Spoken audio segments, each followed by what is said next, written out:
All right, how's it going today, everybody? Hope everybody's had a good, productive day. It's like middle of the day here. What's today? Wednesday, November 2nd.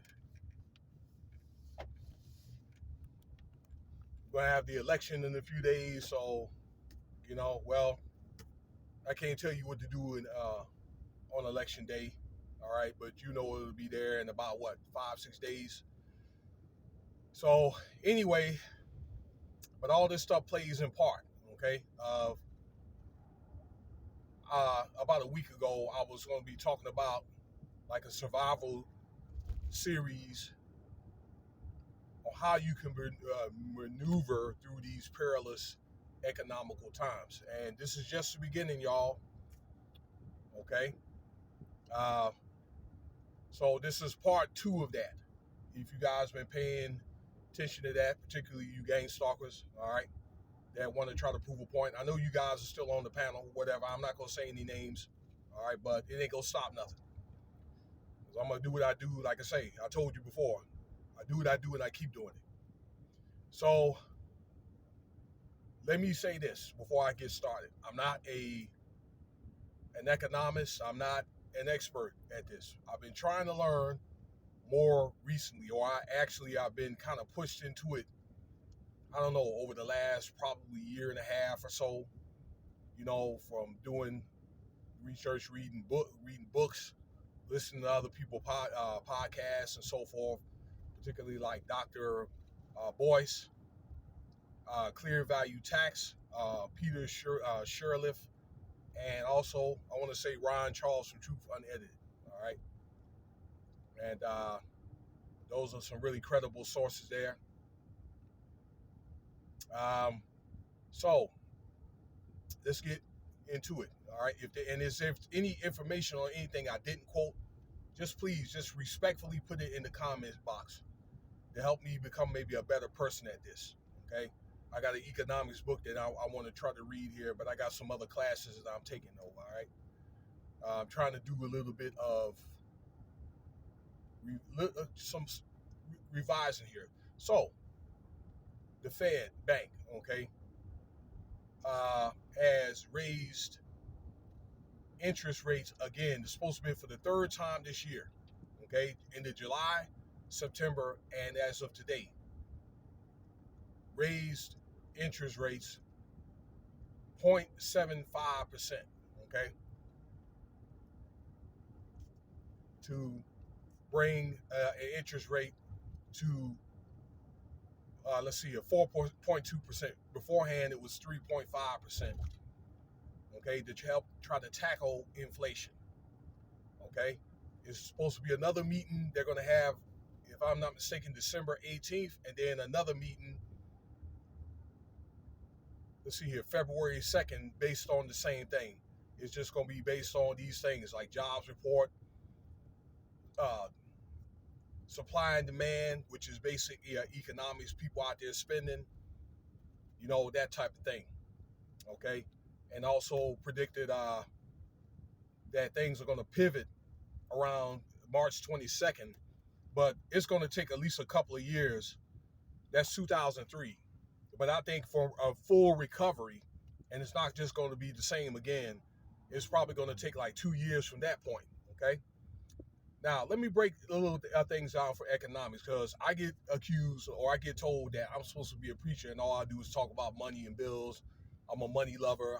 I like to brag and boast and all this other stuff. But you, Bible told us, does economics play a part? Okay.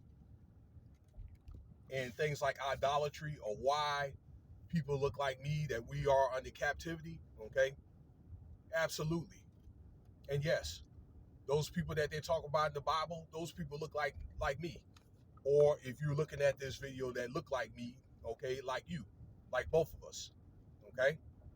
But things like idolatry, chasing women from other tribes, or these Jezebel type women, they're men. Okay.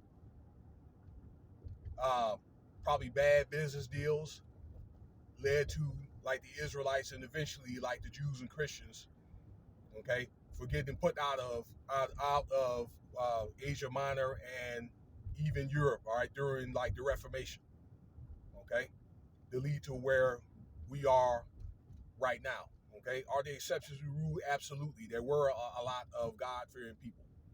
Okay, but they have scriptures that talk about that, like for example in the book of Numbers, or even before that. Okay, Babylonians. All right, and also the city of Mari. I learned that in an archaeology class. Okay, that let's say they had to account for things. Okay, for animals, gold, and that type of thing. People. All right, even during like the times like in the book of Numbers, the Israelites they uh, accounted for their army.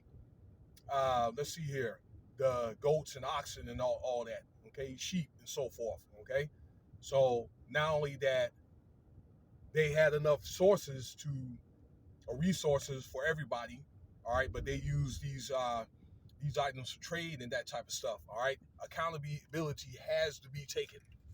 All right, so people won't strip the resources. Okay, and also they had to have an army. Okay, to protect the Israelites.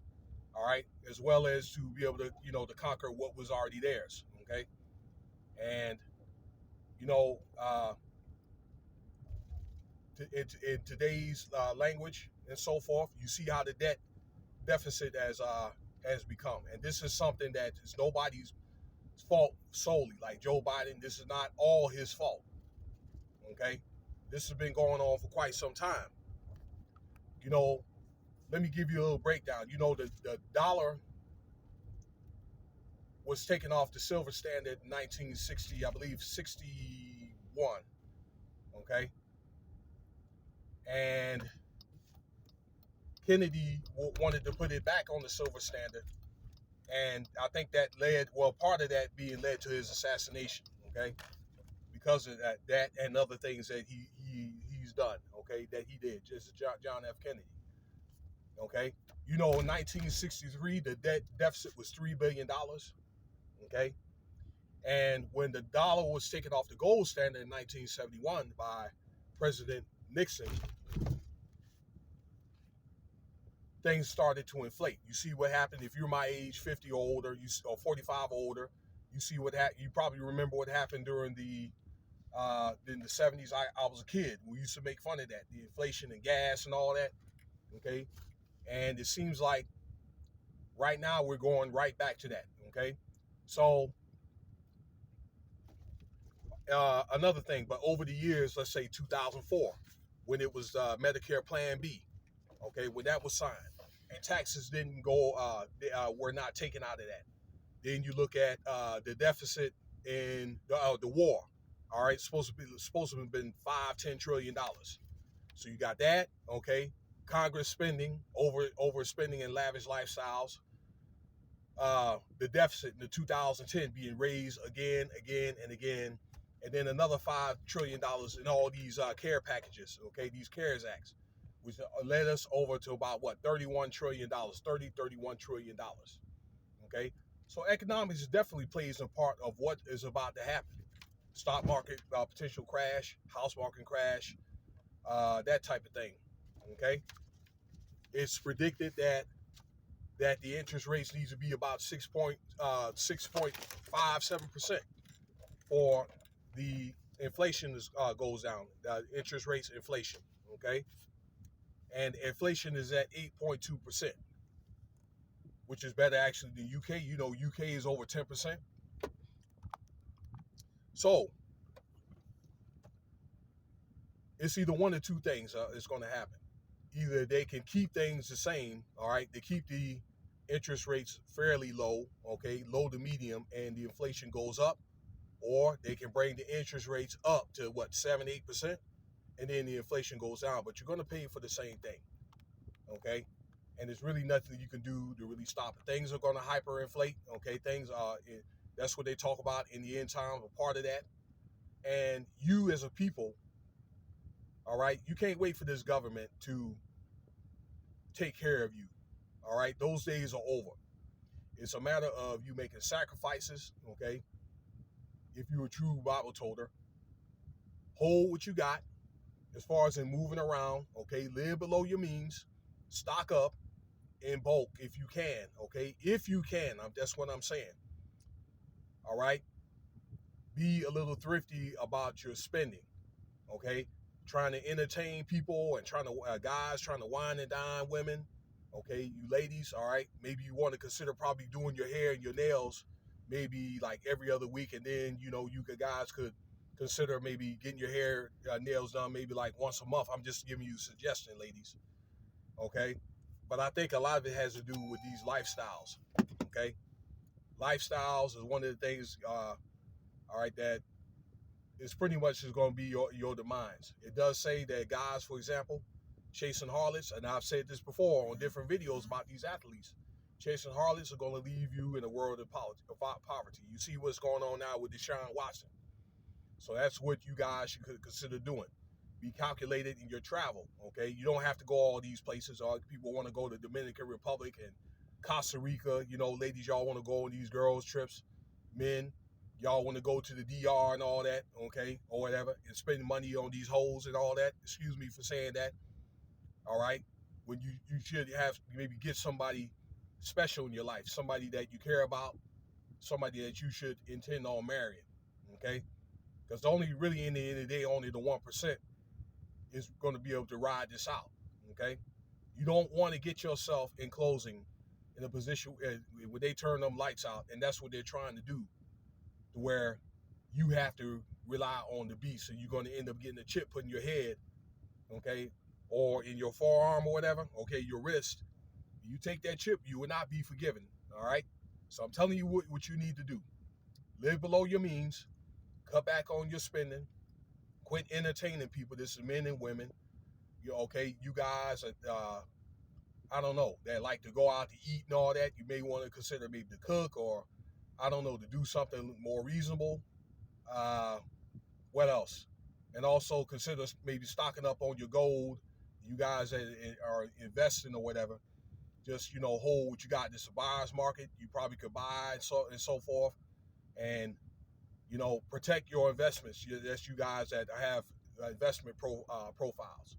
Consider tangible gold, because that gold actually stays the same, but the dollar goes down. So the gold is going to be worth more. Okay? So that's just the best advice that I can give you. And we're going to probably talk about some other things. I'm not sure. Food shortages are coming up. You see what's going on in Ukraine. So probably I'm thinking the next thing is going to probably be food shortages. All right. And I'll give you some advice on how to survive right then. Okay. Take it from your boy. Okay. Because during the last recession back in 2009 to about 2016, I'm telling you, because I rode the same way. What you're going through, I walked that same road. So let me know what you think about the video. I know I usually keep it under 10 minutes, but I hope this is something that you can learn from. And thank you for your time. Like, subscribe, share, Cash App, $, Winston Spivey if you want to donate.